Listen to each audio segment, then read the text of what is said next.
Welcome back students. आज हम जो है वो ये जो हम क्वांटम स्पिन चेंज को डिस्कस कर रहे थे, उसी सिलसिले को आगे बढ़ाते हैं। और आपको याद होगा कि हमने बेसिकली दो हमारे सामने मेन क्वेश्चन थे जिनको हम एड्रेस कर रहे थे। और वो क्वेश्चन ये थे कि one dimensional quantum spin chain हमने ली हुई थी, और it's an example we were taking spin half chain, और ये इन्फिनिट चेन है। और इसमें हमने जो है दो क्वेश्चन हमने अपने सामने रखे थे। एक क्वेश्चन ये था कि इस सिस्टम में जो है ग्राउंड, इस सिस्टम की मैनी बॉडी ग्राउंड स्टेट क्या है, ठीक। और क्योंकि हमारे पास जो बेसिक मॉडल जिसको हम लेके आगे चल रहे हैं वो हाइजेनबर्ग मॉडल है, जिसमें आपको पता है कि जे जो एक्सचेंज एनर्जी है का एम्पलीट्यूड वो पॉजिटिव है, तो ये फेवर करता है ऑल द स्पिन्स अलाइंड। और ये जो है आपकी ग्राउंड स्टेट है, और ये यूनिक ग्राउंड स्टेट नहीं है, हाईली डिजेनरेट ग्राउंड स्टेट, इसकी हम बात कर चुके हैं। दूसरे हमारा सामने जो इम्पोर्टेंट क्वेश्चन था वो was related to the fact that we wanted to find out what are the low energy excitations in the system. और उसको हम डिटर्मिन करने के लिए हमने एक ट्रांसफॉर्मेशन की है, जिसमें हमने स्पिन ऑपरेटर्स को जो है ट्रांसफॉर्म किया है बोसॉन ऑपरेटर्स में, boson creation and annihilation operators. और ये होल्स्टीन-प्रिमरकॉफ ट्रांसफॉर्मेशन कहलाती है, और इसका इस्तेमाल करके अब हम लो एनर्जी एक्साइटेशन तक पहुंच रहे हैं। तो उस सिलसिले में ये आगे हमने पीछे होल्स्टीन-प्रिमरकॉफ ट्रांसफॉर्मेशन वगैरह हम कर चुके हैं। Excuse me. तो अब हम यहाँ तक हैमिल्टोनियन को हम ले आए थे। आप देख रहे हैं कि इसमें हैमिल्टोनियन में ये जो ऑपरेटर्स आ रहे हैं ये बोसॉन क्रिएशन ऑपरेटर्स हैं, ये बोसॉन एनहाइलेशन ऑपरेटर्स हैं। एम जो है वो साइट इंडेक्स है, एम और m+1 साइट इंडेक्सेस हैं। एम है तो उसके नेबरिंग साइट m+1 है एंड सो फोर्थ। अच्छा, अब हम इस हैमिल्टोनियन को डायगनलाइज करना चाहते हैं। डायगनलाइज करने का मतलब ये है कि हम ए डैगर की टर्म्स में, और वो एक ही आपके पास साइट इंडेक्स आ रही हो, या कोई और आप ट्रांसफॉर्म करें किसी और वेरिएबल में तो उसकी टर्म्स में वो आ रहा हो, या डायगनल टर्म सिर्फ हो। उसके लिए जो है, क्योंकि ये सिस्टम ट्रांसलेशनली इनवेरिएंट है, तो जो हमारा स्टैंडर्ड ट्रिक है इन चीज़ों को, इन किस किस्म के हैमिल्टोनियंस को डायगनलाइज करने की, कि हम फोरियर ट्रांसफॉर्मेशन करेंगे। तो लेट्स फोरियर ट्रांसफॉर्म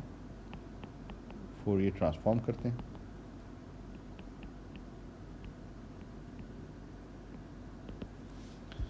तो फोरियर ट्रांसफॉर्मेशन का यहाँ पे मतलब ये है, क्योंकि सिस्टम ट्रांसलेशन इनवेरिएंट है, मोमेंटम और या wave vector is a good quantum number, और उसकी टर्म्स में अगर हम इसको ले आते हैं तो we expect that things will simplify.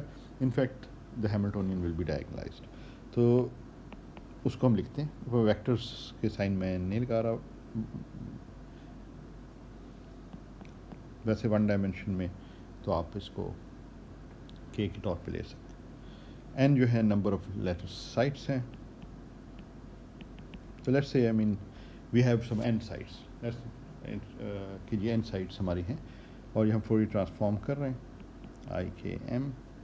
अच्छा, इसमें जो है हमने जो लेटेस कांस्टेंट है ना, जिसको आमतौर पे इधर अनफॉर्चुनेटली थोड़ी सी कन्फ्यूजन हो सकती है कि ये समझ लें ये साइट्स हैं।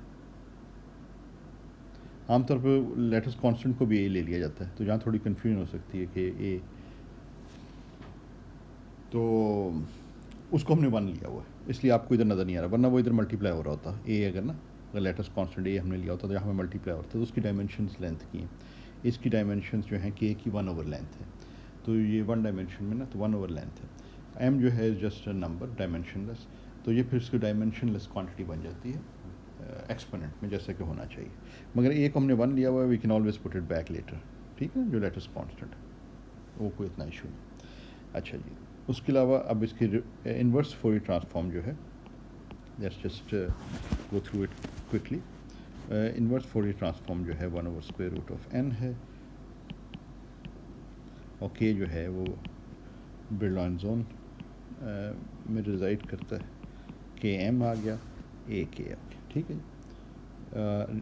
एंड जो इनके दरमियान जो बोसॉनिक ऑपरेटर्स हैं, क्योंकि ये बोसॉनिक ऑपरेटर्स हैं तो इनके दरमियान जो है ये कम्यूटेशन रिलेशन होल्ड करती है, और ये हम चेक भी कर सकते हैं बाय इसको और इसके जो है ना एडजॉइंट ऑपरेटर को का कम्यूटेटर अगर हम डिटरमिन करें तो हम देखेंगे कि वो सेटिस्फाई होता है। तो इसका मतलब है कि इस ट्रांसफॉर्मेशन का ये कैनोनिकल ट्रांसफॉर्मेशन है जिसमें जो कम्यूटेशन रिलेशंस हैं वो सेटिस्फाई होते हैं। तो that's good, you have to always check that. अच्छा, एनीवे हैमिल्टोनियन जब आपने किया लिखा तो आपके पास ये फॉर्म आ गई JNS², ये पहली टर्म वैसे की वैसे चल रही है, प्लस JS है। अब आपने सब्स्टिट्यूट करना शुरू कर दिया। अब जहन में रखें कि क्योंकि ये प्रोडक्ट है इसमें दो टर्म्स आ रही हैं, तो अगर आपने एक के इस्तेमाल किया तो दूसरे के प्राइम कह लें उसको समेशन में ना, के और के प्राइम पे समेशन। तो 1/n एक्सपोनेंशियल आई के m+1 a dagger k minus exponential i k m a dagger k और exponential minus i k prime m+1 a k प्राइम minus minus i k prime m a k prime.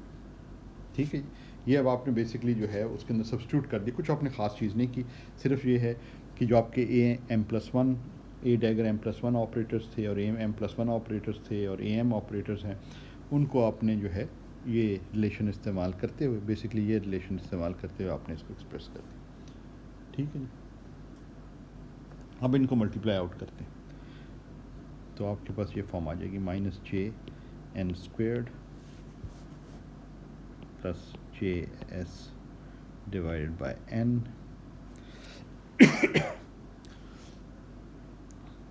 m k prime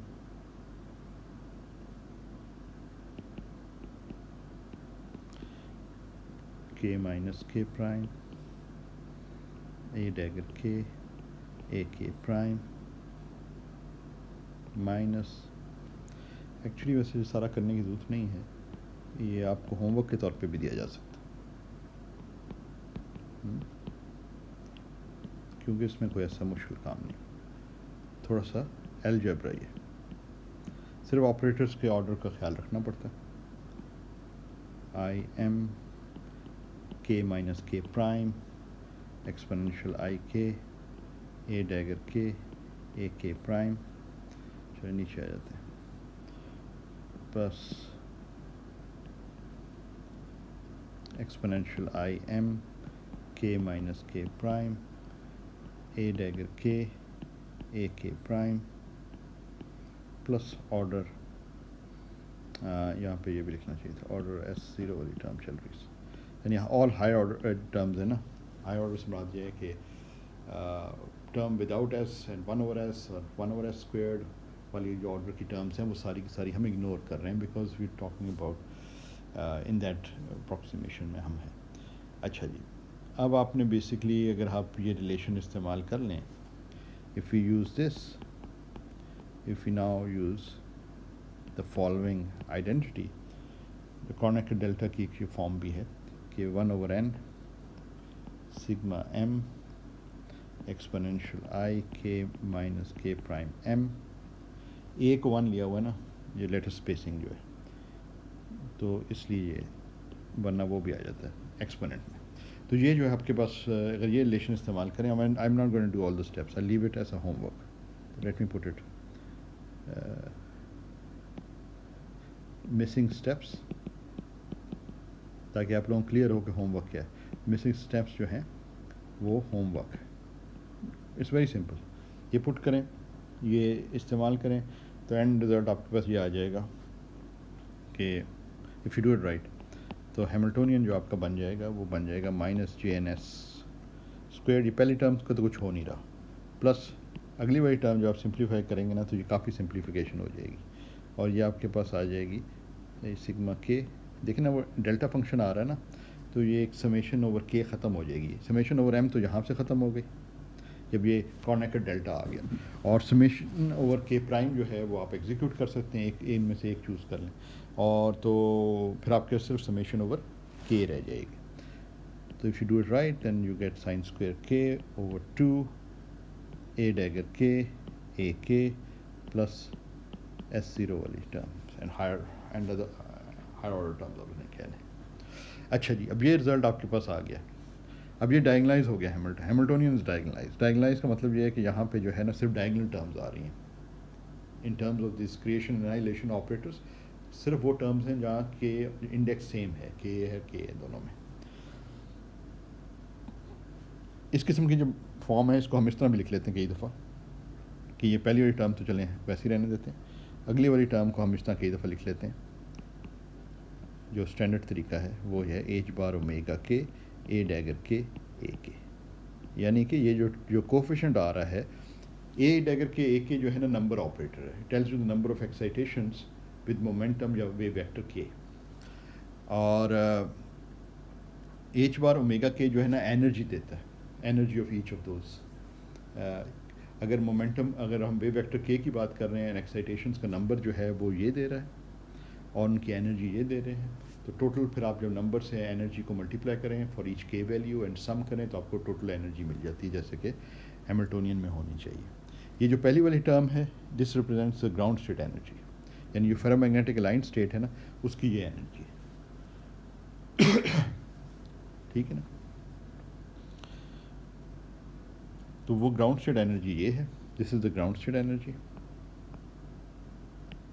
यानी कि एक्साइटेशंस की energy की अगर हम बात करते हैं तो वो फिर ये रिटर्न देती है टू फर्स्ट ऑर्डर, यानी फर्स्ट अप्रॉक्सीमेशन में ये टर्म मिलती है। आगे टर्म अगर आप टर्म्स डालेंगे तो वो फिर इंटरेक्शन बिटवीन दीज एक्साइटेशंस आ जाएंगी।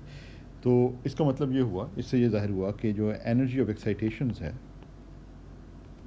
अच्छा इसको वापस ब्लैक कर लेते हैं, एनर्जी ऑफ एक्साइटेशंस जो हैं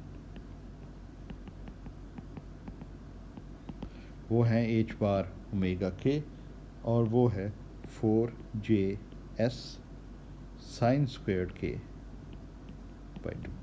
ठीक है, लेटर स्पेसिंग वो 1 लिया हुआ, वरना वो भी इधर के ए बी टाइप आ जाएगा इधर। अच्छा जी, तो ये बेसिकली आपको डिस्पर्जन रिलेशन भी बताती है of the excitation which in this case are spin excitations. तो this is the dispersion relation भी आपको मिलती है। डिस्पर्जन रिलेशन का मतलब है कि टेल यू कि जो एनर्जी है वो as a function of the wave vector क्या है, फॉर वो ये है साइन स्क्वेयर्ड के बाई 2। सो जो energy dispersion of spin excitations, इस केस में जो एक्साइटेशंस हैं अबव द ग्राउंड स्टेट वो स्पिन एक्साइटेशंस हैं। ठीक है ना, और उनकी डिस्पर्जन आपके पास ये आ गई ऊपर।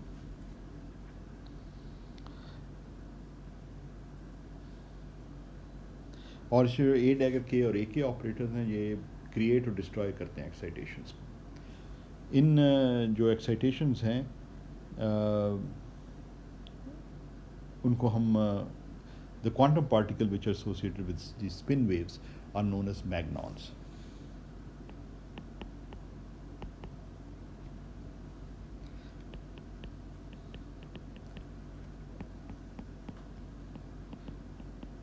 associated with spin waves, इनको स्पिन एक्साइटेशन को स्पिन वेव्स भी कहते हैं। स्पिन वेव्स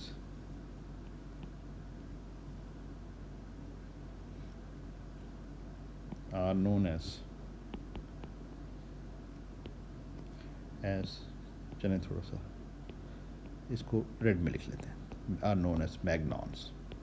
मैग से मैग्नेटिक से है, ऑन्स आमतौर पर पार्टिकल्स का लगाया जाता है, जिसमें इलेक्ट्रॉन्स हैं, फोनॉन्स हैं, फोटॉन्स हैं, प्रोटॉन्स हैं, तो ये मैग्नॉन्स हो गए। ठीक है ना, तो क्वांटम पार्टिकल्स हैं and these are the quanta of excitations represent quanta of excitations in this system above the ground state. Ground state जो है ना fully lined spin polarize state है और एक्साइटेशंस आर स्पिन वेव्स और या दूसरे लफ्ज़ों में magnons, and these are created by dagger k and a k operators at momentum k wave vector k. अच्छा, दूसरी चीज़ इंटरेस्टिंग जो है इसकी एक्साइटेशंस की अगर हम बात करें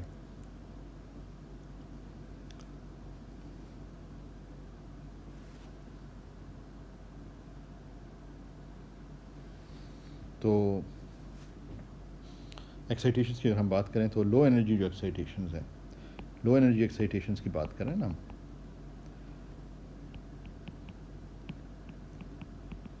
क्योंकि अब हमने रिज़ल्ट हासिल कर लिया तो उसको हम थोड़ा सा इंटरप्रेट कर रहे हैं, वो भी बड़ा इंटरेस्टिंग और इम्पॉर्टेंट है। लो एनर्जी एक्साइटेशन से मुराद ये है कि लो मोमेंटम या लो वेव वेक्टर एक्साइटेशंस होंगी, या दूसरे लफ्ज़ों में लॉन्ग वेव लेंथ एक्साइटेशंस। तो इसका मतलब ये स्पिन वेव्स जो हैं these are long wavelength excitations, का मतलब है deviation of spins from the neighbouring sites is small.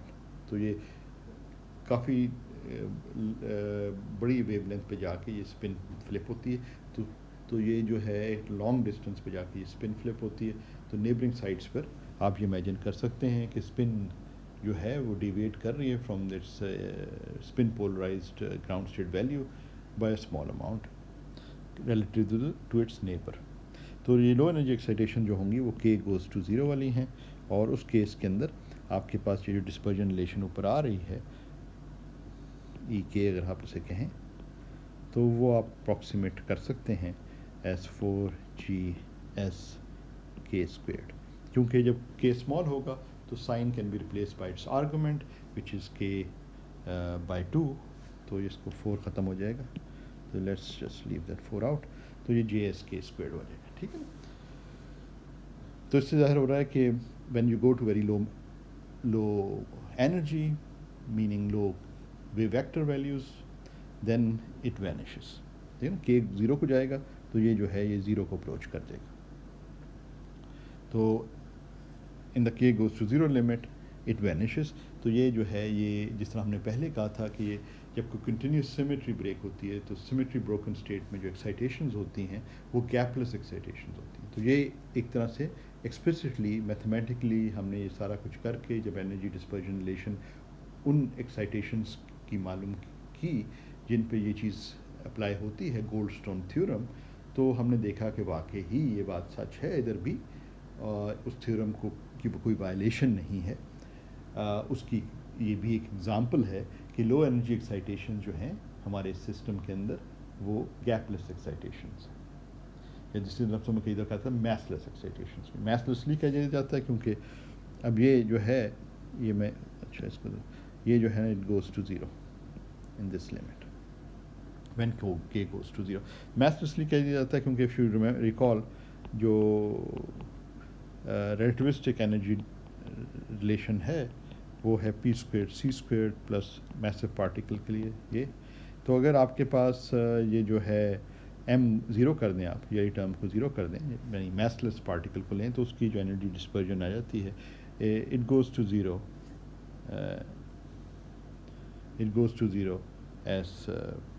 as the momentum p goes to 0। तो उस लिहाज से ये हम कह रहे हैं।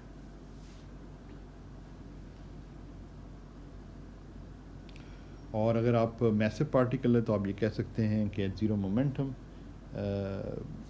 जो है वो जो ओनली रेस्ट मास एनर्जी है mc², जो कि अगर हाँ वो mc²।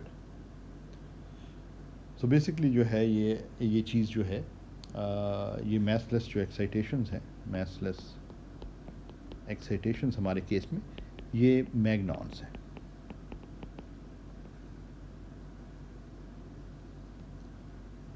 लो एनर्जी एक्साइटेशंस, ये भी इम्पॉर्टेंट है, लिख लेना चाहिए।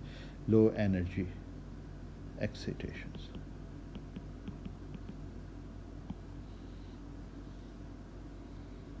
Are known as magnons. ये मैंने बता चुका हूँ इनको, ये मैग्नॉन्स ही मैग्नॉन्स, ठीक है जी। तो ये स्पिन एक्साइटेशंस को रिप्रेजेंट कर रही है, स्पिन एक्साइटेशंस, ठीक है।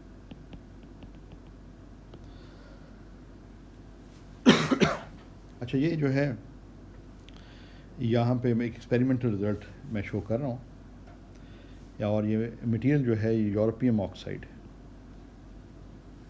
और इसमें अगर आप देखें कि ये इनलास्टिक न्यूट्रॉन स्कैटरिंग, जो न्यूट्रॉन का मैग्नेटिक मोमेंट होता है ना वो इंटरेक्ट कर सकता है ये स्पिन मैग्नेटिक मोमेंट के साथ। तो आमतौर पे जो ये एक्सपेरिमेंट्स किए जाते हैं वो न्यूट्रॉन स्कैटरिंग एक्सपेरिमेंट्स हैं।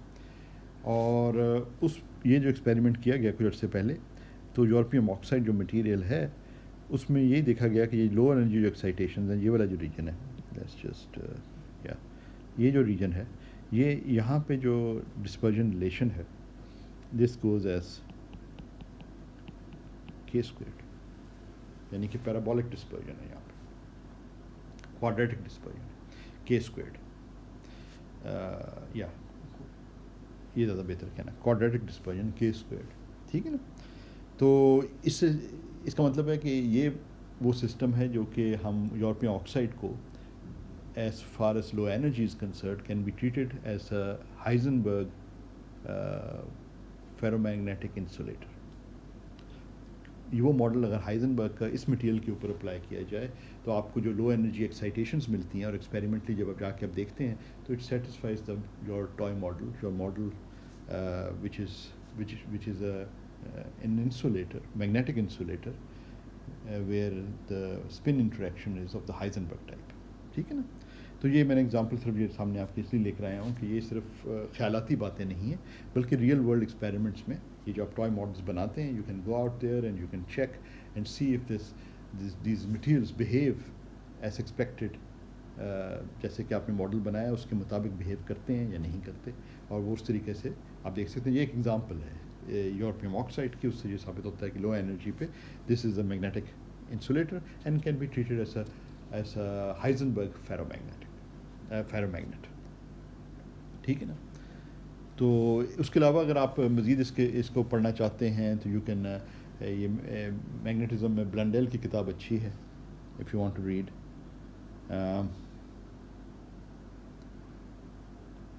ठीक है ना। इसके अलावा जो है ये वाला मटेरियल भी अगर आप देखें तो यूरोपियम सल्फाइड में भी ये किस्म की चीज़ें हैं, ये इस किस्म की एक्सचेंज इंटरेक्शन है। ये मैंने रेफरेंस वैसे दिया हुआ रिसर्च पेपर। तो रेफरेंस के लिए जो है वो ब्लंडेल की किताब अच्छी है, जो कि है मैग्नेटिज्म इन कंडेंस मैटर। मैं क्या ब्लंडेल एंड ब्लंडेल है या अकेले ब्लंडेल है, अकेले ब्लंडेल है, हाँ अकेले ही। मैग्नेटिज्म इन कंडेंस मैटर, ये अच्छी बुक है। मैग्नेटिज्म से काफ़ी सारी चीज़ें, उनमें से ये कुछ हिस्से जो है ना हमने टच किया है, तो वो अगर आप मज़ीद इसमें देखना चाहते हैं तो वो उसमें वहाँ पे आप इसको स्टडी कर सकते हैं, ठीक है। अच्छा, अब यहाँ से हम आगे किधर जाएंगे? यहाँ से आगे हमारे सामने एक और हम क्वेश्चन भी रख सकते हैं। वो क्वेश्चन इस चीज़ से रिलेटेड है कि अभी तक तो हमने दो इंपॉर्टेंट क्वेश्चंस का आंसर दिया है ख़ास किस्म के मॉडल में, कि हाइजेनबर्ग मॉडल है, और इसमें हमने ये भी जाना कि ground state, many body ground state क्या है। Interacting model, it's not a simple model, it's an interacting model, and उसको हम जो है एनालिटिकली सॉल्व कर सकें। और हमने ग्राउंड स्टेट के मतलब भी बात की है, हमने लो एनर्जी एक्साइटेशंस के बारे में बात की है, और हमने ये जाना है कि लो एनर्जी एक्साइटेशन जो हैं वो स्पिन वेव्स हैं, और अगर हम उनके क्वांटम पार्टिकल्स की बात करें तो मैग्नॉन्स, जो क्वांटम पार्टिकल्स जो हैं, क्वांटम पार्टिकल्स जो हैं वो मैग्नॉन्स हैं इन एक्साइटेशंस के। और रियल वर्ल्ड एक्सपेरिमेंट्स की बात करें तो आपके पास यूरोपियम सल्फाइड, यूरोपियम ऑक्साइड वगैरह जो है मटीरियल्स हैं जिनमें न्यूट्रॉन स्कैटरिंग एक्सपेरिमेंट से चीज़ें देखी जा चुकी हैं। तो so we have learned lot, we connected to the real world also. अच्छा, अब एक सवाल और हम अपने सामने रख सकते हैं, वो ये है कि अगर फाइनाइट टेम्परेचर पे इन सिस्टम्स को देखा जाए तो क्या ये मैग्नेटिक ऑर्डर कायम रहेगा या नहीं, ये एक क्वेश्चन है। क्योंकि अभी तक हम जो मॉडल की बात कर रहे हैं वो एसेंशियली जो है ना T=0 मॉडल है, ज़ीरो टेम्परेचर मॉडल है, जिसमें टेम्परेचर का कोई रोल नहीं है। तो कोई ऐसी, जिसे आप कह सकते हैं कि थर्मल एक्साइटेशंस कोई रोल प्ले नहीं कर रही। अब हम अपने सामने ये सवाल रखते हैं कि क्या थर्मल एक्साइटेशंस, या दूसरे लफ्ज़ों में थर्मल फ्लक्चुएशंस जो हैं, क्या मैग्नेटिक ऑर्डर को कायम रहने देंगी या डिस्ट्रॉय कर देंगी। तो अब हमारे सामने क्वेश्चन अब ये आ गया, लेट्स सपोज दिस क्वेश्चन हमारे सामने ये है, does the magnetic order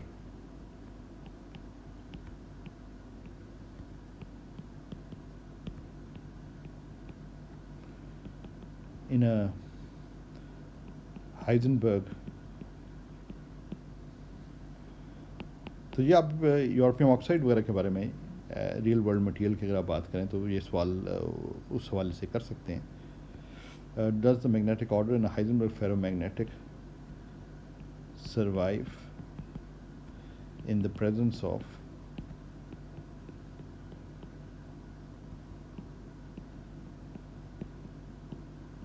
thermal fluctuations.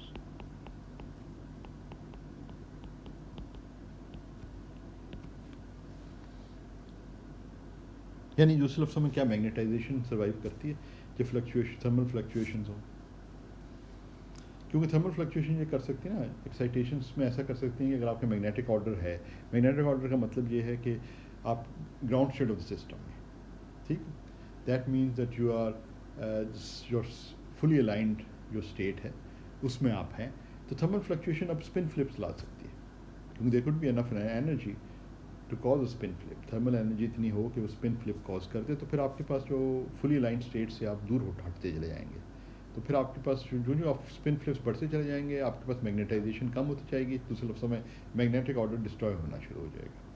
तो ये बेसिकली सवाल है जिसको हम एड्रेस करते हैं। तो let's say that we have consider, हमें जो हमारा बेसिक नेचुरल जो मेजर है मैग्नेटिक ऑर्डर का वो है magnetization. Let's think of magnetisation.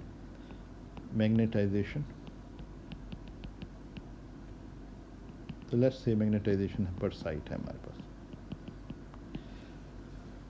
Maximum यही होगी कि जो फुली लाइन स्टेट है जिसमें एस वैल्यू है उससे अगर वो फ्लिप होना शुरू हो जाती है, कम होना शुरू हो जाती है, इसका मतलब है कि वो मैग्नेटाइजेशन डिस्ट्रॉय हो रही है। तो let's just define it, magnetization per site हम डिफाइन कर लेते हैं। अगर टोटल मैग्नेटाइजेशन करनी है तो एन से मल्टीप्लाई कर देंगे, कोई ऐसा इशू नहीं।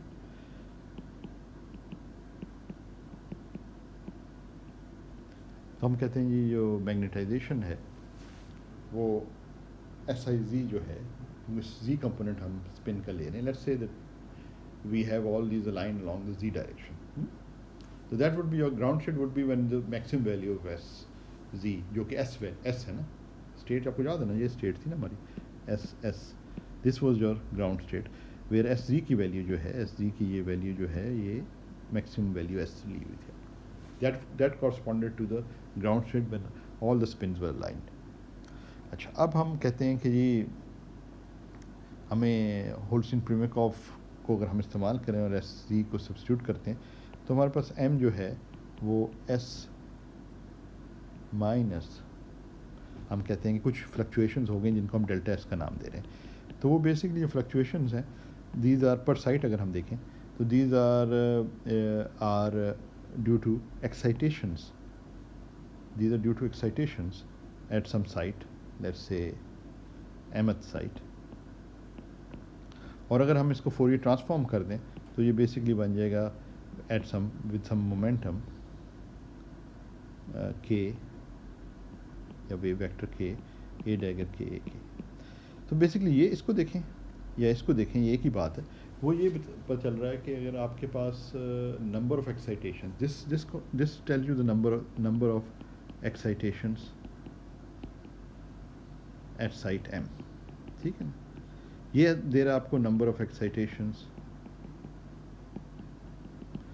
ये नंबर ऑपरेटर है ना dagger k number of excitations with wave vector k with k value, ठीक है ना। तो इसको हम डिफरेंट डायमेंशन में देख सकते हैं, ज़रूरी नहीं कि हम वन डायमेंशन की बात ही करें। तो वेव वेक्टर के की जो है, वेक्टर नहीं मैंने लगाया वो, मगर you can take it as 3 dimensional, 2 dimensional, 1 dimensional, जैसे भी। तो ये number of excitations with wave vector k हैं, और जो ये एक्साइटेशंस बढ़नी शुरू हो जाएंगी ना मुख्तलिफ साइट्स पे या मोमेंटम स्पेस में, अगर आप कहें तो नंबर ऑफ एक्साइटेशंस बढ़नी शुरू हो जाएंगी, तो फिर आपके पास जो एस वैल्यू है उससे आपकी वैल्यू कम होनी शुरू हो, एस माइनस है, एस माइनस 1/m है, ठीक है ना। तो ये जो है ये आपके पास जो फुली अलाइंड ग्राउंड स्टेट्स थी उससे आप जो है हायर एनर्जी स्टेट्स की तरफ शिफ्ट होना शुरू हो जाएंगे, क्योंकि नंबर ऑफ एक्साइटेशंस बढ़ रही हैं। अगर आप स्पिन हाफ सिस्टम में तो आप समझ लें कि स्पिन फ्लिप्स बढ़ रहे हैं, तो स्पिन फ्लिप्स का नंबर अगर बढ़ना शुरू हो जाएगा, दूसरे लफ्ज़ में एक्साइटेशंस का नंबर बढ़ना शुरू हो जाएगा, तो फिर आपके पास एस वैल्यू जो है से आपकी जो ग्राउंड स्टेट थी उसकी जो वैल्यू है वो कम होती चली जाएगी। और वो कितनी कम होगी वो ये सेकंड टर्म्स बता रही हैं, ये वाली टर्म और ये वाली टर्म बता रही हैं। तो अब इनको हमने देखना है। अब ये ज़हन में रखें कि ये जो हमारे पास एक्साइटेशंस हैं ये बोसोनिक एक्साइटेशंस हैं। इसका मतलब है अगर हम एक्सपेक्टेशन की बात करें, यानी नंबर ऑफ़ एक्साइटेशंस की अगर हम एक्सपेक्टेशन की बात करते हैं, जिसको हम नंबर ऑपरेटर भी कह सकते हैं की एक्सपेक्टेशन। तो ये जो है ये फॉलो करती हैं बोल्ट्जमैन डिस्ट्रीब्यूशन, ठीक है। और क्योंकि ये जो है क्रिएट और डिस्ट्रॉय हो सकती है, इनका फिक्स नंबर नहीं। एच बार ओमेगा के जो है ना वो डिस्पर्जन रिलेशन ही है। तो लो एनर्जी में यानी ये इधर इधर जो एच बार ओमेगा के आ रहा है वो बेसिकली डिस्पर्जन रिलेशन है, जिसको चले मैं उसी नोटेशन को इस्तेमाल करता हूँ जो मैंने पहले लिखा था। ई के मैंने लिखा था ना, E k is equal to h bar omega k. और हमारे केस के अंदर वो जो है वो इज सम कांस्टेंट। लेट्स इधर थे ना थोड़ी देर पहले हम इसको देख रहे थे। ये है लो एनर्जी पे ये फॉर्म बन जाती है, ये आई मीन सॉरी ये फॉर्म बन जाती है, ठीक। तो ये जे एस जो आ रहा है उसको हम कोई डी का नाम दे देते हैं, तो हर दफ़ा लिखना ना पड़े, एक ही लेटर लिखना पड़े, और ये के स्क्वायर बन जाता है, ठीक। तो बेसिकली इस किस्म की फॉर्म है। तो हमारे पास ज़्यादा देखना ये है कि हमने डेल्टा एस जो है ये कैसे बढ़ता है, ठीक। तो डेल्टा एस जो है ना वो बेसिकली यही चीज़ है जो इधर दी हुई है। तो डेल्टा एस जो है वो हम थोड़ा सा मैं जो है ना इसमें सारे फैक्टर्स नहीं लगाता, लेट्स जस्ट से, क्योंकि हमने इसको क्वांटिटेटिवली तो स्टडी करना है मगर नॉट विद ऑल द 2 पाई का फैक्टर्स और सारा कुछ। तो अगर हम देखें तो इसको अगर हम उसमें कन्वर्ट करें इंटीग्रेशन में, लेकिन समेशन है ना, समेशन ओवर के है, तो इसको मैं इंटीग्रेशन में कन्वर्ट करता हूँ, जो हम पहले भी कर सकते हैं। 2 पाई बेसिकली जब आपके पास होता है ना सिग्मा के, जब आपको याद होगा ना जब हम इसको कन्वर्ट करते थे तो ये आपके पास आ जाता था 2 पाई डी ओवर वी या एल डी, हम कह लें लेंथ कह दें वी, और डी डी डी के। डी जो है ये डायमेंशंस को जाहिर कर रहा है, डी इज इक्वल 2 भी हो सकता है, डी इज इक्वल 1 भी हो सकता है, और जहाँ हमारा 3 डायमेंशन स्पेशल जो है ना डायमेंशंस को जाहिर कर रहा है। तो मैं 2 पाई वगैरह के फैक्टर्स नहीं लगा रहा, वो साथ साथ कैरी करने का कोई मकसद नहीं है। वैसे तो वी का कैरी करने का भी कोई मकसद नहीं है, इसको भी हटा देते हैं। तो ये जो बाहर फैक्टर्स आ रहे हैं they are not so important. The important thing is कि हम ये देखेंगे ये किस तरीके से इंटीग्रल किस तरह बिहेव करता है। तो डी डी के हमने कर दिया, इसका मतलब है कि ये ट्रू है फॉर ऑल ऑफ दीज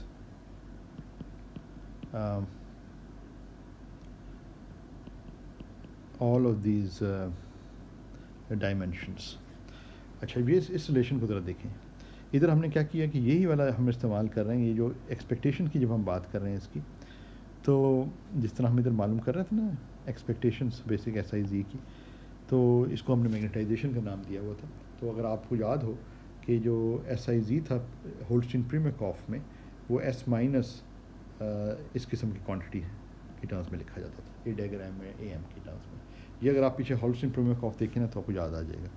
अच्छा जी, एनीवे तो अब हमने क्या किया है कि ये डेल्टा एस जो है बेसिकली ये sum over all the excitations with wave vector k जो है ना वो आ गई हैं, और उसको फिर हमने जो है ये एवेल्यूएट करने के लिए हमारे लिए ज़्यादा आसानी है। थर्मोडायनामिक लिमिट में वो अप्रॉक्सीमेशन होल्ड भी करती है कि अगर बात बहुत बड़ा आपका सैम्पल है कि हम इसको जो है ना कंटिन्यूस वेरिएबल्स में तब्दील कर सकते हैं कि एक कंटिन्यूम वैल्यूज़ ले सकता है, और इंटीग्रेशन में आ गया। अब यहाँ पे जो न्यूमरेटर में एक्सपोनेंट के अंदर जो डिस्पर्जन रिलेशन आ रही है वो हमने अब मैग्नॉन डिस्पर्जन डाल दी, यानी स्पिन वेव की एक्साइटेशंस जो हैं these are the ones that will be created if you heat up the sample, यानी थर्मल फ्लक्चुएशन जब शामिल होंगी, थर्मल एनर्जी आप डालेंगे सिस्टम के अंदर तो इस किस्म की फ्लक्चुएशंस होंगी, यानी इस किस्म की एक्साइटेशंस क्रिएट होंगी जिनकी ये डिस्पर्जन रिलेशन, ठीक है।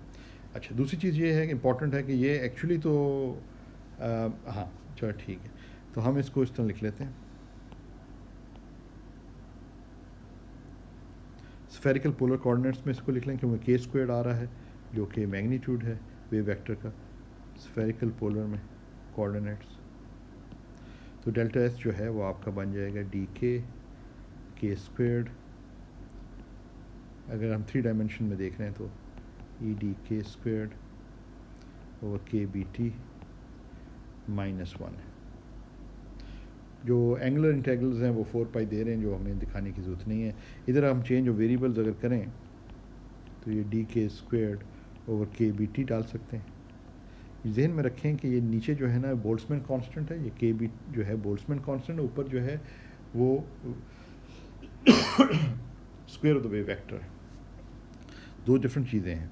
अच्छा, इसमें चेंज ऑफ वेरिएबल्स करें, एक्स को ये कर दें, तो नहीं है तो बहुत सिंपल सी बात।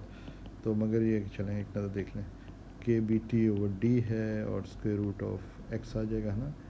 और ये हमारे पास के स्क्वायर डी के जो है वो आ जाएगा 1/2 के बी टी ओवर डी, और ये स्क्वायर रूट ऑफ के बी टी आ जाएगा ऊपर से ओवर डी, स्क्वायर रूट है, और स्क्वायर रूट ऑफ एक्स है, और यहाँ पे डी एक्स आ जाएगा। ठीक है।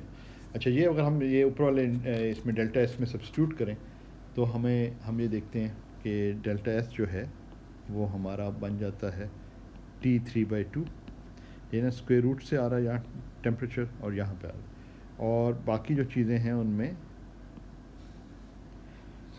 एक डायमेंशनलेस वेरिएबल की टर्म्स में है, तो वहाँ से कोई टेम्परेचर वगैरह की डायमेंशन नहीं निकलेगी इस इंटीग्रेशन से। इंटीग्रेशन लिमिट में भी कुछ नहीं है और उस इंटीग्रेंट में भी कुछ नहीं है, सब डायमेंशनलेस है। तो बेसिकली इसका मतलब है कि ये डेल्टा एस जो है at least in D is equal to 3 goes as T3/2। कि इसका मतलब ये है कि जब आप टेम्परेचर बढ़ाना शुरू करेंगे तो थर्मल फ्लक्चुएशंस क्रिएट होंगी, तो आप थर्मल एनर्जी दे रहे हैं सिस्टम के अंदर, तो थर्मली जो है सिस्टम एक्साइट होगा, तो ये जो मैग्नेटाइजेशन है ये फ़ौरन डिस्ट्रॉय नहीं होगी, यानी मैग्नेटिक आर्मर फ़ौरन डिस्ट्रॉय नहीं होगा D इज़ इक्वल टू 3 में, ये D is equal to 3, D is equal to 3 में फ़ौरन डिस्ट्रॉय नहीं होगा, मगर ये आहिस्ता आहिस्ता डिस्ट्रॉय होगा। और किस पावर लॉ के साथ, टेम्परेचर के किस पावर के साथ डिस्ट्रॉय होगा, वो T3/2 है जो कि ये गिवन है। और ये सबसे पहले ड्राइव जो है ये वही फेमस ब्लॉक ने किया था, तो इसे ब्लॉक लॉ भी कहते हैं, ब्लॉक लॉ फॉर मैग्नेटाइजेशन। तो ये हमने जो है ये देखा कि टेम्परेचर डिपेंडेंस इसकी क्या है। इससे मगर हमें एक दो चीज़ें और भी पता चलती हैं कि डिफरेंट डायमेंशंस में ये थर्मल फ्लक्चुएशंस जो हैं इनका इफेक्ट डिफरेंट है। अभी तो हमने इसको अगर उस चीज़ को देखना चाहिए इन डिफरेंट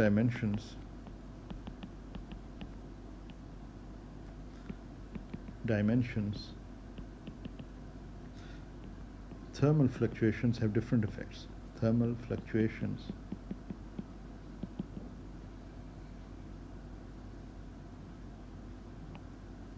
can destroy, चलें इस तरह कह लें, magnetic order differently।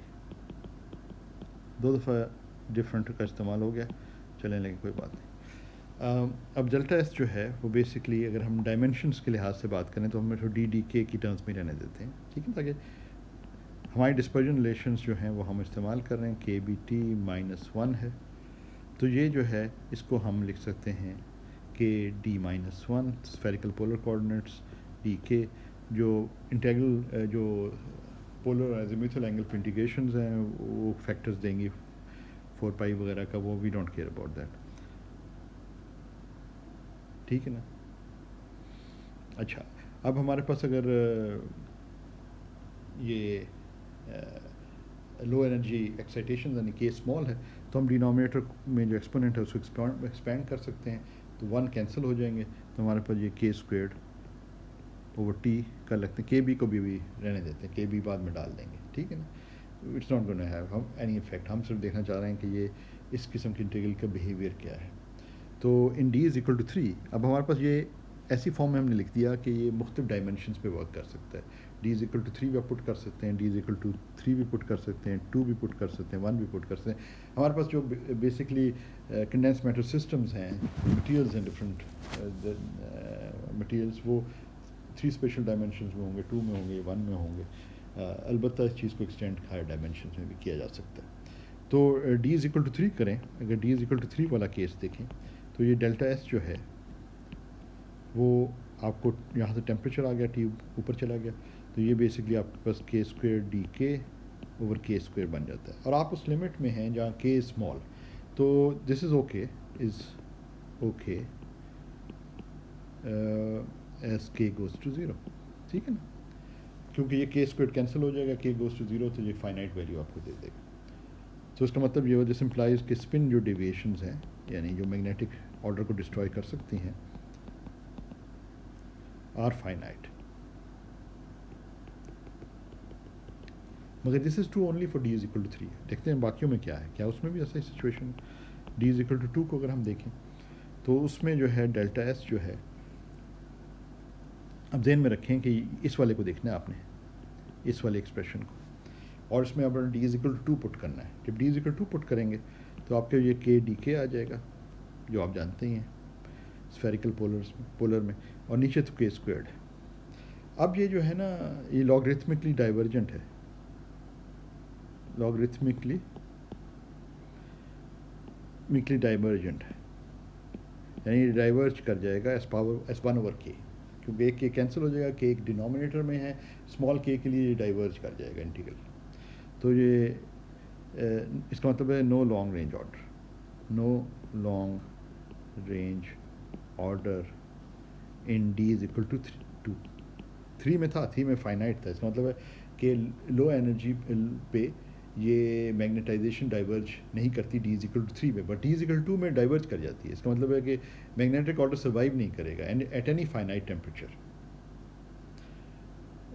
In 2 dimensions. What happens in 1 dimensions, 1 dimensions में डेल्टा एस जो है वो डी के और के स्क्वायर आ जाएगा, तो वो भी डाइवर्ज कर जाता है। दीज आर ऑल एट के गोज टू 0 लिमिट, है ना, जिसे इंफ्रारेड डाइवर्जेंस कहते हैं। Also divergent.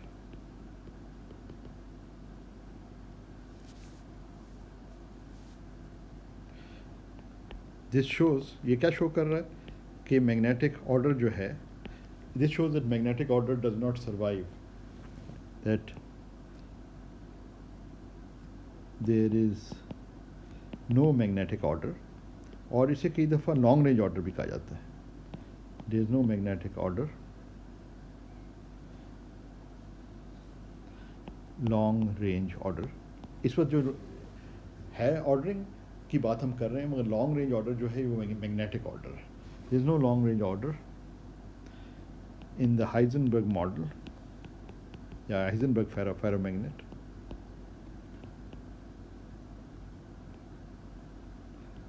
ferromagnet at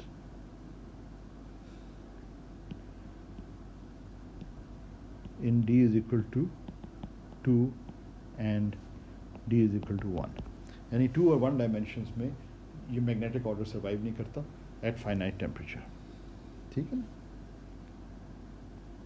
और ये एग्जांपल जो है ये एक बड़ा फेमस थ्योरम है जो कि कहलाता है मर्मन वैगनर थ्योरम, और मर्मन वैगनर थ्योरम जो है ये example of Hohenberg Mermin Wagner theorem ये कहलाता है।